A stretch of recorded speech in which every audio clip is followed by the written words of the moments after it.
আরণ্যক ষোড়শ পরিচ্ছেদ।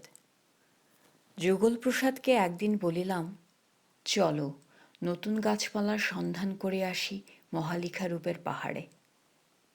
যুগলপ্রসাদ সোৎসাহে বলিল, এরকম লতানে গাছ আছে ওই পাহাড়ের জঙ্গলে, আর কোথাও নেই। চিহর ফল বলে এ দেশে, চলুন খুঁজে দেখি।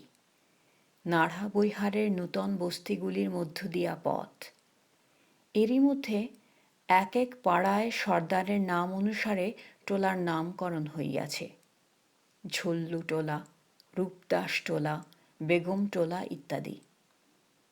উদুখলে ধূপধাপ জব কোটা হইতেছে। খোলা ছাওয়া মাটির ঘর হইতে কুণ্ডুলি পাকাইয়া ধোঁয়া উপরে উঠিতেছে। উলঙ্গ কৃষ্ণকায় শিশুর দল পথের ধারে ধুলাবালি ছড়াইয়া খেলা করিতেছে। নাড়হা বৈহারের উত্তর সীমানা এখনো ঘন বনভূমি। তবে লবটুলিয়া বৈহারে আর এতটুকু বনজঙ্গল বা গাছপালা নাই। নাড়হা বৈহারের শোভাময়ী বনভূমির 12 আনা গিয়াছে। কেবল উত্তর সীমানায় 1002 বিঘা জমি এখনো প্রজাবিলি হয় নাই। দেখিলাম যুগলপ্রসাদ ইহাতে বড় দুঃখিত। বলিল, গাঙ্গতার দল বসে সব নষ্ট করলে হুজুর। ওদের ঘর বাড়ি নেই, হা ঘরের দল। আজ এখানে কাল সেখানে এমন বন নষ্ট করলে। বলিলাম, ওদের দোষ নেই যুগলপ্রসাদ। জমিদারে জমি ফেলে রাখবে কেন? তারাও তো গভর্নমেন্টের রেভিনিউ দিচ্ছে। চিরকাল ঘর থেকে রেভিনিউ গুনবে? জমিদার ওদের এনেছে, ওদের কি দোষ? সরস্বতী কুণ্ডি দেবেন না হুজুর, বড় কষ্টে ওখানে গাছপালা সংগ্রহ করে এনে বসিয়েছি। আমার ইচ্ছে তো হবে না যুগল, এতদিন বজায় রেখেছি এই যথেষ্ট। আর কতদিন রাখা যাবে বলো?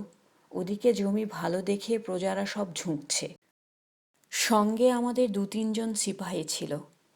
তারা আমাদের কথাবার্তার গতি বুঝিতে না পারিয়া আমাকে উৎসাহ দিবার জন্য বলিল, কিছু ভাববেন না হুজুর, সামনে চৈতি ফসলের পরে সরস্বতী কুণ্ডির জমি এক টুকরো পড়ে থাকবে না। মহালিখারূপের পাহাড় প্রায় 9 মাইল দূরে। আমার আপিস ঘরের জানালা হইতে ধোঁয়া ধোঁয়া দেখা যাইত। পাহাড়ের তলায় পৌঁছিতে বেলা 10টা বাজিয়া গেল। কি সুন্দর রৌদ্র আর কি অদ্ভুত নীল আকাশ সেদিন। এমন নীল কখনো যেন আকাশে দেখি নাই। কেন যেন এক এক দিন আকাশ এমন গাঢ় নীল হয়, রৌদ্রের কি অপূর্ব রং, নীল আকাশ যেন মদের নেশার মতো মনকে আচ্ছন্ন করে। কচি পত্রপল্লবের গায়ে রৌদ্র পড়িয়া স্বচ্ছ দেখায়। আর নাড়হা বৈহারের ও লবটুলিয়ার যত বন্য পক্ষীর ঝাঁক বাসা ভাঙিয়া যাওয়াতে কতক সরস্বতী সরোবরের বনে, কতক এখানে ও মোহনপুরা রিজার্ভ ফরেস্টে আশ্রয় লইয়াছে, তাহাদের কি অবিশ্রান্ত কূজন। ঘন বন, এমন ঘন নির্জন অরণ্যভূমিতে মনে একটি অপূর্ব শান্তি ও মুক্ত অবাধ স্বাধীনতার ভাব আনে। কত গাছ, কত ডালপালা, কত বনফুল, কত বড় বড় পাথর ছড়ানো। যেখানে সেখানে বসিয়া থাকো, শুইয়া পড়ো, অলস জীবন মুহূর্ত প্রস্ফুটিত পিয়াল বৃক্ষের নিবিড় ছায়ায় বসিয়া কাটাইয়া দাও। বিশাল নির্জন অরণ্যভূমি তোমার শ্রান্ত স্নায়ুমণ্ডলীকে জুড়াইয়া দিবে। আমরা পাহাড়ে উঠিতে আরম্ভ করিয়াছি। বড় বড় গাছ মাথার উপরে সূর্যের আলোক আটকাইয়াছে। ছোট বড় ঝর্ণা কলকল শব্দে বনের মধ্য দিয়া নামিয়া আসিতেছে। হরিতকি গাছ, কেলিকদম্ব গাছের সেগুন পাতার মতো বড় বড় পাতায় বাতাস বাঁধিয়া শন শন শব্দ হইতেছে। বনমধ্যে ময়ূরের ডাক শোনা গেল। আমি বলিলাম, যুগলপ্রসাদ, চিহর ফলের গাছ কোথায়, খোঁজো। চিহর ফলের গাছ পাওয়া গেল আরও অনেক উপরে উঠিয়া। স্থলপদ্মের পাতার মতো পাতা, খুব মোটা কাষ্ঠময় লতা, আঁকিয়া বাঁকিয়া অন্য গাছকে আশ্রয় করিয়া উঠিয়াছে। ফলগুলি শিম জাতীয়, তবে শিমের দুখানি খোলা কটুকি চটি জুতার মতো বড়। অমনি কঠিন ও চওড়া, ভিতরে গোল বিচি। আমরা শুকনো লতাপাতা জ্বালাইয়া বিচি পুড়াইয়া খাইয়াছি, ঠিক যেন গোল আলুর মতো আস্বাদ। অনেক দূর উঠিয়াছি, ওই দূরে মোহনপুরা ফরেস্ট, দক্ষিণে ওই আমাদের মহাল। ওই সরস্বতী কুণ্ডির তীরবর্তী জঙ্গল অস্পষ্ট দেখা যাইতেছে। ওই নাড়হা বৈহারের অবশিষ্ট সিকিভাগ বন। ওই দূরে কুশি নদী মোহনপুরা রিজার্ভ ফরেস্টের পূর্ব সীমানা ঘেঁষিয়া প্রবাহিত। নিম্নের সমতল ভূমির দৃশ্য যেন ছবির মতো। ময়ূর, ময়ূর, হুজুর, ওই দেখুন ময়ূর। প্রকাণ্ড একটা ময়ূর মাথার উপরেই এক গাছের ডালে বসিয়া। একজন সিপাহী বন্দুক লইয়া আসিয়াছিল। সে গুলি করিতে গেল, আমি বারণ করিলাম। যুগল প্রসাদ বলিল, বাবুজি, একটা গুহা আছে পাহাড়ের মধ্যে জঙ্গলে কোথায়, তার গায়ে সব ছবি আঁকা আছে। কত কালের কেউ জানে না, সেটাই খুঁজছি। হয়তো বা প্রাগৈতিহাসিক যুগের মানুষের হাতে আঁকা বা খোদাই ছবি গুহার কঠিন পাথরের গায়ে। পৃথিবীর ইতিহাসের লক্ষ লক্ষ বৎসরের যবনিকা এক মুহূর্তে অপসারিত হইয়া সময়ের উজানে কোথায় লইয়া গিয়া ফেলিবে আমাদের। প্রাগৈতিহাসিক যুগের গুহাঙ্কিত ছবি দেখিবার প্রবল আগ্রহে জঙ্গল ঠেলিয়া গুহা খুঁজিয়া বেড়াইলাম। গুহাও মিলিল, কিন্তু যে অন্ধকার, তাহার ভিতরে ঢুকিবার সাহস হইল না। ঢুকিলেই বা অন্ধকারের মধ্যে কি দেখিব? অন্য একদিন তোড়জোড় করিয়া আসিতে হইবে, আজ থাক। অন্ধকারে কি শেষে ভীষণ বিষধর চন্দ্রবোড়া কিংবা শঙ্খচূড় সাপের হাতে প্রাণ দিব? এসব স্থানে তাহাদের অভাব নাই। যুগল প্রসাদকে বলিলাম, এ জঙ্গলে কিছু গাছপালা লাগাও নতুন ধরনের। পাহাড়ের বন কেউ কখনো কাটবে না। লবটলিয়া তো গেল, সরস্বতী কুণ্ডির ভরসাও ছাড়ো। যুগল প্রসাদ বলিল, ঠিক বলেছেন হুজুর, কথাটা মনে লেগেছে, কিন্তু আপনি তো আসছেন না, আমাকে একাই করতে হবে। আমি মাঝে মাঝে এসে দেখে যাব, তুমি লাগাও। মহালিখারূপের পাহাড় একটা পাহাড় নয়, একটা নাতি দীর্ঘ অনুচ্চ পাহাড় শ্রেণী। কোথাও ১,৫০০ ফুটের বেশি উঁচু নয়, হিমালয়েরই পাদশৈলের নিম্নতর শাখা। যদিও তরাই প্রদেশের জঙ্গল ও আসল হিমালয় এখান হইতে ১০০ হইতে ১৫০ মাইল দূরে। মহালিখারূপের পাহাড়ের উপর দাঁড়াইয়া নিম্নের সমতল ভূমির দিকে চাহিয়া দেখিলে মনে হয় প্রাচীন যুগের মহাসমুদ্র এক সময়ে এই বালুকাময় উচ্চ তটভূমির গায়ে আছড়াইয়া পড়িত। গুহাবাসী মানব তখন ভবিষ্যতের গর্ভে নিদ্রিত, এবং মহালিখারূপের পাহাড় তখন সেই সুপ্রাচীন মহাসাগরের বালুকাময় বেলাভূমি। যুগল প্রসাদ অন্তত ৮-১০ রকমের নূতন গাছলতা দেখাইল। সমতল ভূমির বনে এগুলি নাই। পাহাড়ের উপরকার বনের প্রকৃতি অন্য ধরনের, গাছপালাও অনেক অন্য রকম। বেলা পড়িয়া আসিতে লাগিল। কি রকমের বনফুলের গন্ধ খুব পাওয়া যাইতেছিল। বেলা পড়ার সঙ্গে সঙ্গে গন্ধটা যেন নিবিড়তর হইয়া উঠিল। গাছের ডালে ঘুঘু, পাহাড়ি বনটিয়া, হরটিট প্রভৃতি কত কি পক্ষীর কূজন। বাঘের ভয় বলিয়া সঙ্গীরা পাহাড় হইতে নামিবার জন্য ব্যস্ত হইয়া পড়িল। নতুবা এই আসন্ন সন্ধ্যায় নিবিড় ছায়ায় নির্জন শৈলশানুর বনভূমিতে যে শোভা ফুটিয়াছে, তাহা ফেলিয়া আসিতে ইচ্ছা করে না। মনেশ্বর সিং বলিল, হুজুর, মোহনপুরা জঙ্গলের চেয়েও এখানে বাঘের ভয় বেশি। বিকেলের পর এখানে যারা কাঠকুটো কাটতে আসে সব নেমে যায়, আর দল না বেঁধে একা কেউ এ পাহাড়ে আসেও না। বাঘ আছে, শঙ্খচূড় সাপ আছে, দেখছেন না কি গজার জঙ্গল সারা পাহাড়ে। অগত্যা আমরা নামিতে লাগিলাম। পাহাড়ের জঙ্গলে কেলিকদম্ব গাছের বড় পাতার আড়ালে শুক্র ও বৃহস্পতি জ্বলজ্বল করিতেছে।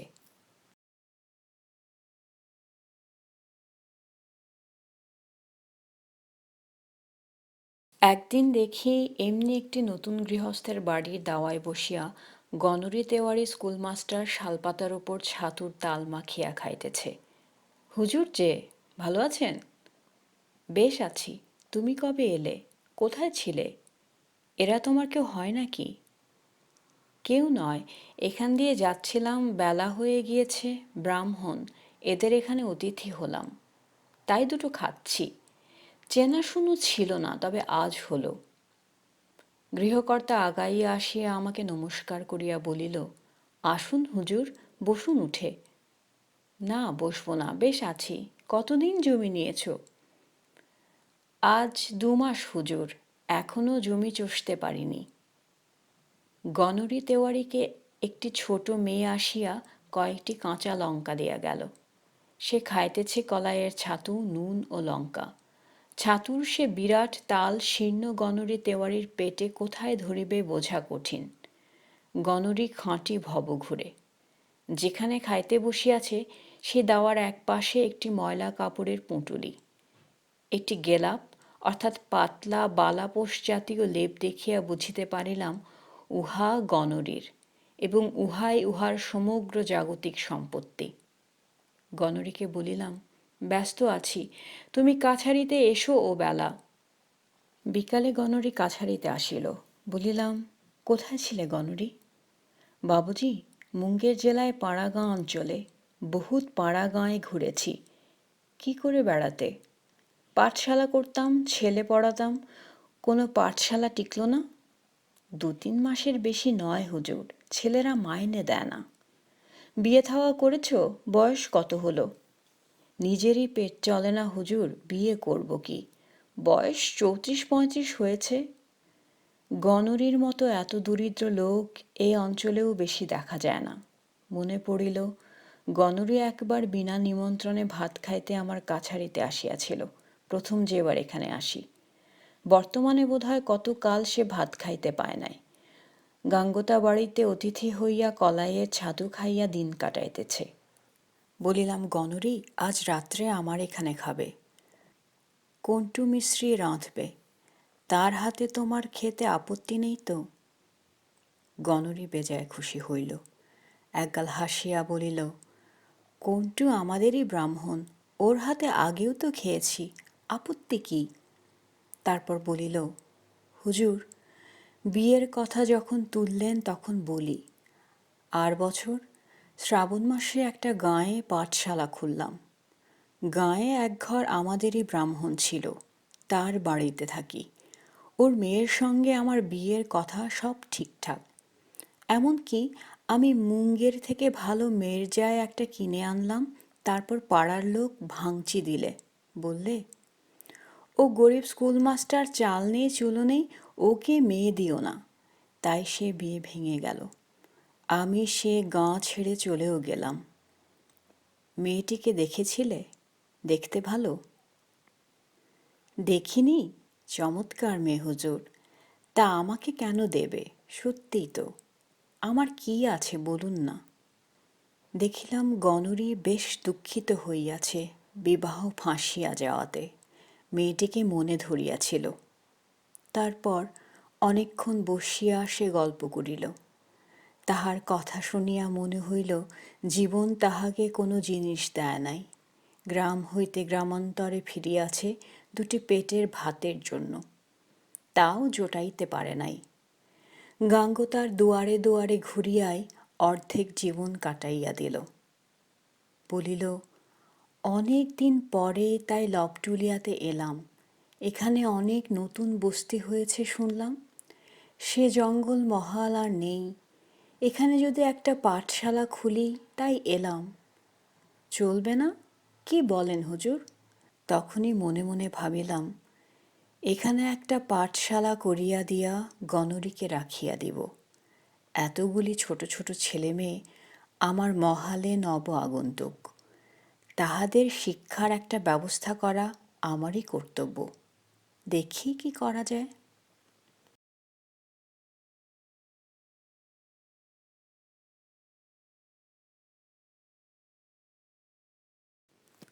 অপূর্ব জ্যোৎস্না রাত। যুগলপ্রসাদ ও রাজু পাড়ে গল্প করিতে আসিল। কাছারি হইতে কিছু দূরে একটি ছোট বস্তি বসিয়াছে, সেখানকার একটি লোকও আসিল। আজ 4 দিন মাত্র তাহারা ছাপড়া জেলা হইতে এখানে আসিয়া বাস করিতেছে। লোকটি তাহার জীবনের ইতিহাস বলিতেছিল। স্ত্রী পুত্র লইয়া কত জায়গায় ঘুরিয়াছে, কত চরে জঙ্গলে বন কাটিয়া কতবার ঘরদোর বাঁধিয়াছে। কোথাও 3 বছর, কোথাও 5 বছর, এক জায়গায় কুশী নদীর ধারে ছিল 10 বছর। কোথাও উন্নতি করিতে পারে নাই, এইবার লবটুলিয়া বৈহারে আসিয়াছে উন্নতি করিতে। এইসব যাযাবর গৃহস্থ জীবন বড় বিচিত্র। কথা বলিয়া দেখিয়াছি ইহাদের সঙ্গে, সম্পূর্ণ বন্ধনমুক্ত।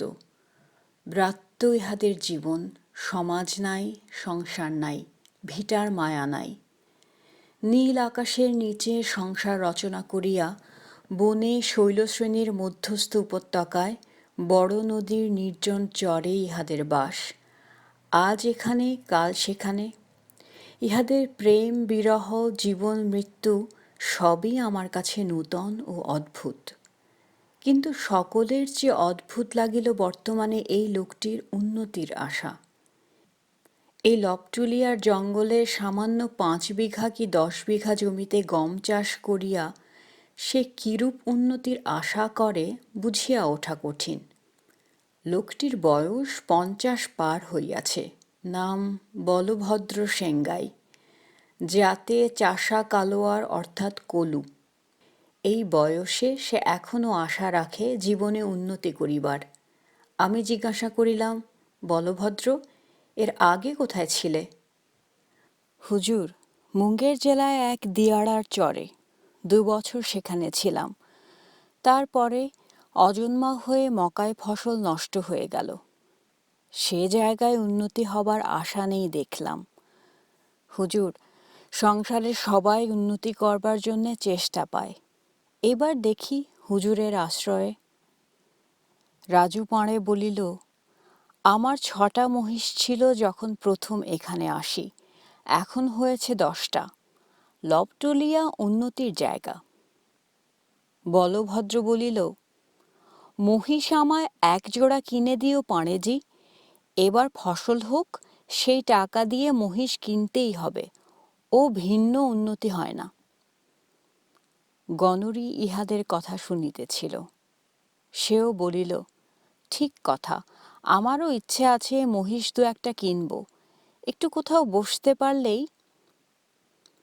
মহালিখা রূপের পাহাড়ের গাছপালা এবং তাহারও পিছনে ধানঝাড়ি শৈলমালা অস্পষ্ট হইয়া ফুটিয়াছে জ্যোৎস্নার আলোয়।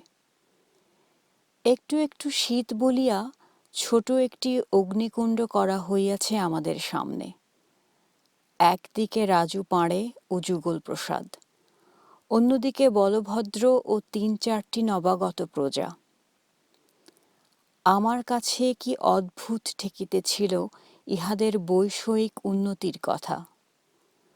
উন্নতি সম্বন্ধে ইহাদের ধারণা অভাবনীয় ধরনের উচ্চ নয়। 6টি মহিষের স্থানে 10টা মহিষ না হয় 12টা মহিষ। এই সুদূর দুর্গম অরণ্য ও শৈলমালা বেষ্টিত বন্য দেশেও মানুষের মনের আশা আকাঙ্ক্ষা কেমন জানিবার সুযোগ পাইয়া আজকার জ্যোৎস্না রাতটাই আমার নিকটে অপূর্ব রহস্যময় মনে হইল। শুধু জ্যোৎস্না রাত কেন, মহালিখা রূপের ওই পাহাড়, দূরে এই ধানঝাড়ি শৈলমালা, ওই পাহাড়ের উপরকার ঘন বনশ্রেণী। কেবল যুগলপ্রসাদ এসব বৈষয়িক কথাবার্তায় থাকে না। ও আরেক ধরনের ব্রাত্য মন লইয়া পৃথিবীতে আসিয়াছে। জমি জমা গরু মহিষের আলোচনা করিতে ভালোও বাসে না, তাহাতে যোগও দেয় না। সে বলিল, সরস্বতী কুণ্ডীর পূর্ব পাড়ের জঙ্গলে যতগুলো হংসলতা লাগিয়েছিলাম সবগুলো কেমন ঝাঁপালো হয়ে উঠেছে দেখেছেন বাবুজি। এবার জলের ধারে স্পাইডার লিলির বাহারও খুব। চলুন, যাবেন জ্যোৎস্না রাতে বেড়াতে? দুঃখ হয়, যুগল প্রসাদের এত সাধের সরস্বতী কুণ্ডীর বনভূমি কতদিন বা রাখিতে পারিব। কোথায় দূর হইয়া যাইবে হংসলতা আর বন্য শেফালি বন। তাহার স্থানে দেখা দিবে শীর্ষ ওঠা মকাই ও জনারের ক্ষেত এবং সারি সারি খোলা ছাওয়া ঘর, চালে চালে ঠেকানো সামনে চারপাই পাতা। কাদা হাবড় আঙিনায় গরু মহিষ নাদায় জাপ খাইতেছে। এই সময় মটুকনাথ পণ্ডিত আসিল। আজকাল মটুকনাথের টোলে প্রায় 15টি ছাত্র কলাপ ও মুগ্ধবোধ পড়ে। তাহার অবস্থা আজকাল ফিরিয়া গিয়াছে। গত ফসলের সময় যজমানদের ঘর হইতে এত গম ও মকাই পাইয়াছে যে টোলের উঠানে তাহাকে একটা ছোট গোলা বাঁধিতে হইয়াছে। অধ্যবসায় লোকের উন্নতি যে হইতেই হবে, মটুকনাথ পণ্ডিত তাহার অকাট্য প্রমাণ। উন্নতি, আবার সেই উন্নতির কথা আসিয়া পড়িল। কিন্তু উন্নতির কথা না আসিয়া উপায় নাই। চোখের উপর দেখিতে পাইতেছি মটুকনাথ উন্নতি করিয়াছে বলিয়াই তাহার আজকাল খুব খাতির সম্মান। আমার কাছারির যেসব সিপাহী ও আমলা মটুকনাথকে পাগল বলিয়া উপেক্ষা করিত, গোলা বাঁধার পর হইতে আমি লক্ষ্য করিতেছি তাহারা মটুকনাথকে সম্মান ও খাতির করিয়া চলে। সঙ্গে সঙ্গে টোলের ছাত্র সংখ্যাও যেন বাড়িয়া চলিয়াছে, অথচ যুগল প্রসাদ বা গণরি তেওয়ারিকে কেউ পৌঁছেও না। রাজু পাড়েও নবাগত প্রজাদের মধ্যে খুব খাতির জমাইয়া ফেলিয়াছে। জড়িবুটির পুঁটুলি হাতে তাহাকে প্রায়ই দেখা যায় গৃহস্থ বাড়ির ছেলেমেয়েদের নাড়ি টিপিয়া বেড়াইতেছে। তবে রাজু পাড়ে পয়সা তেমন বোঝে না, খাতির পাইয়া ও গল্প করিয়াই সন্তুষ্ট। মাস 3-4 মধ্যে মহালিখারূপের পাহাড়ের কোল হইতে লবটুলিয়া ও নাড়হা বৈহারের উত্তর সীমানা পর্যন্ত প্রজা বসিয়া গেল। পূর্বে জমি বিলি হইয়া চাষ আরম্ভ হইয়াছিল বটে, কিন্তু লোকের বাস এত হয় নাই। এ বছর দলে দলে লোক আসিয়া রাতারাতি গ্রাম বসাইয়া ফেলিতে লাগিল। কত ধরনের পরিবার! শীর্ণ টাট্টু ঘোড়ার পিঠে বিছানাপত্র, বাসন, পিতলের ঘয়লা, কাঠের বোঝা, গৃহদেবতা, তোলা উনুন চাপাইয়া একটি পরিবারকে আসিতে দেখা গেল। মহিষের পিঠে ছোট ছোট ছেলেমেয়ে, হাঁড়ি কুড়ি, ভাঙা লণ্ঠন, এমনকি চারপাই পর্যন্ত চাপাইয়া আরেক পরিবার আসিল। কোনো কোনো পরিবারে স্বামী স্ত্রীতে মিলিয়া জিনিসপত্র ও শিশুদের বাঁকের দুদিকে চাপাইয়া বাঁক কাঁধে বহুদূর হইতে হাঁটিয়া আসিতেছে। ইহাদের মধ্যে সদাচারী গর্বিত মৈথিল ব্রাহ্মণ হইতে আরম্ভ করিয়া গাঙ্গতা ও দোসাদ পর্যন্ত সমাজের সর্বস্তরের লোকই আছে। যুগল প্রসাদ মুহুরীকে জিজ্ঞাসা করিলাম, এরা কি এতদিন গৃহহীন অবস্থায় ছিল? এত লোক আসছে কোথা থেকে? যুগল প্রসাদের মন ভালো নয়, বলিল, এদেশের লোকই এই রকম। শুনেছে এখানে জমি সস্তায় বিলি হচ্ছে, তাই দলে দলে আসছে। সুবিধে বোঝে থাকবে, নয়তো আবার ডেরা উঠিয়ে অন্য জায়গায় ভাগবে। পিতৃপিতামহের ভিটের কোনো মায়া নেই এদের কাছে? কিছু না বাবুজি, এদের উপজীবিকাই হচ্ছে নূতন ওঠা চর বা জঙ্গলমহাল বন্দোবস্ত নিয়ে চাষবাস করা। বাস করাটা আনুষঙ্গিক। যতদিন ফসল ভালো হবে, খাজনা কম থাকবে, ততদিন থাকবে। তারপর খোঁজ নেবে অন্য কোথায় নূতন চর বা জঙ্গল বিলি হচ্ছে, সেখানে চলে যাবে। এদের ব্যবসায় এই।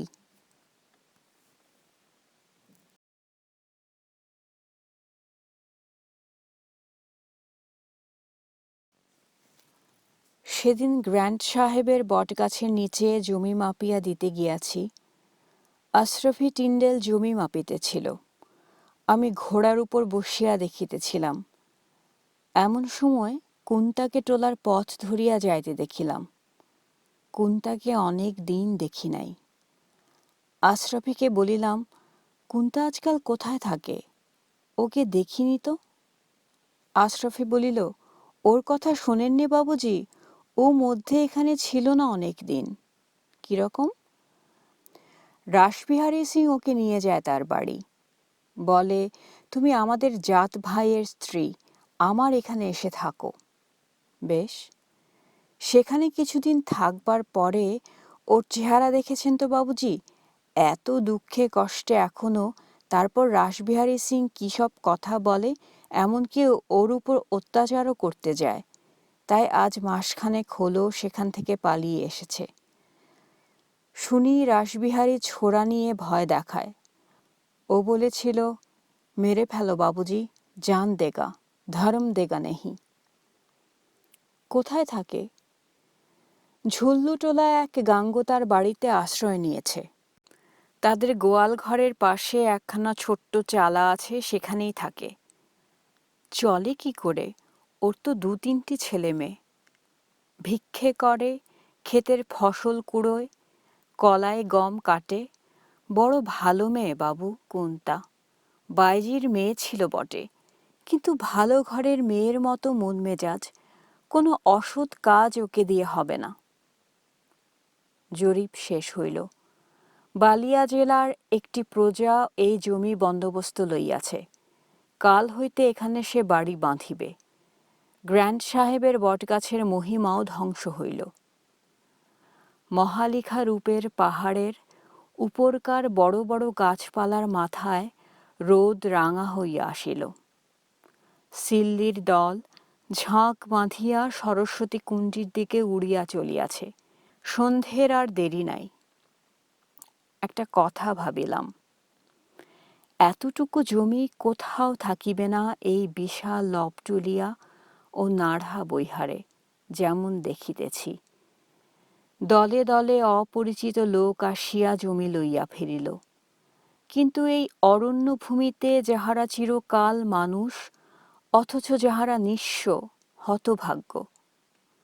জমি বন্দোবস্ত লইবার পয়সা নাই বলিয়াই কি তাহারা বঞ্চিত থাকিবে? যাহাদেরকে ভালোবাসি তাহাদের অন্তত এতটুকু উপকার করি বই। আশরাফিকে বলিলাম, আশরাফি, কুন্তাকে কাল সকালে কাছারিতে হাজির করতে পারবে? ওকে একটু দরকার আছে। হ্যাঁ হুজুর, যখন বলবেন। পরদিন সকালে কুন্তাকে আশরাফি আমার আপিস ঘরের সামনে বেলা 9টার সময় লইয়া আসিল। বলিলাম, কুন্তা, কেমন আছো? কুন্তা আমায় 2 হাত জোড় করিয়া প্রণাম করিয়া বলিল, জি হুজুর, ভালো আছি। তোমার ছেলে মেয়েরা? ভালো আছে হুজুরের দোয়ায়। বড় ছেলে কত বড় হলো? এই 8 বছরে পড়েছে হুজুর। মহিষ চড়াতে পারে না? অতটুকু ছেলেকে কি মহিষ চড়াতে দেবে হুজুর? কুন্তা সত্যই এখনো দেখিতে বেশ। ওর মুখে অসহায় জীবনের দুঃখ কষ্ট যেমন ছাপ মারিয়া দিয়াছে, সাহস ও পবিত্রতাও তেমনি তাদের দুর্লভ জয়চিহ্ন অঙ্কিত করিয়া দিয়াছে। এই সেই কাশীর বাইজির মেয়ে, প্রেম বিহব্বলা কুন্তা। প্রেমের উজ্জ্বল বর্তিকা এই দুঃখিনী রমণীর হাতে এখনো সগৌরবে জ্বলিতেছে। তাই ওর এত দুঃখ দৈন্য, এত হেনস্থা অপমান। প্রেমের মান রাখিয়াছে কুন্তা। বলিলাম, কুন্তা জমি নেবে? কুন্তা কথাটি ঠিক শুনিয়াছে কিনা যেন বুঝিতে পারিল না। বিস্মিত মুখে বলিল, জমি হুজুর? হ্যাঁ, জমি, নতুন বিলি জমি। কুন্তা একটুখানি কি ভাবিল, পরে বলিল, আগে তো আমাদেরই কত জোত জমা ছিল, প্রথম প্রথম এসে দেখেছি, তারপর সব গেল একে একে। এখন আর কি দিয়ে জমি নেব হুজুর? কেন, সেলামির টাকা দিতে পারবে না? কোথা থেকে দেব? রাত্তির করে ক্ষেত থেকে ফসল কুড়োয়, পাছে দিনমানেকে অপমান করে। আধ টুকরি এক টুকরি কলাই পাই, তাই গুঁড়ো করে ছাতু করে বাচ্চাদের খাওয়াই, নিজে খেতে সব দিন কুলোয় না। কুন্তা কথা বন্ধ করিয়া চোখ নিচু করিল। দুই চোখ বাহিয়া টস টস করিয়া জল গড়াইয়া পড়িল। আশরাফি সরিয়া গেল। ছোকরার হৃদয় কোমল, এখনো পরের দুঃখ ভালো রকম সহ্য করিতে পারে না। আমি বলিলাম, কুন্তা, আচ্ছা ধরো যদি সেলামি না লাগে?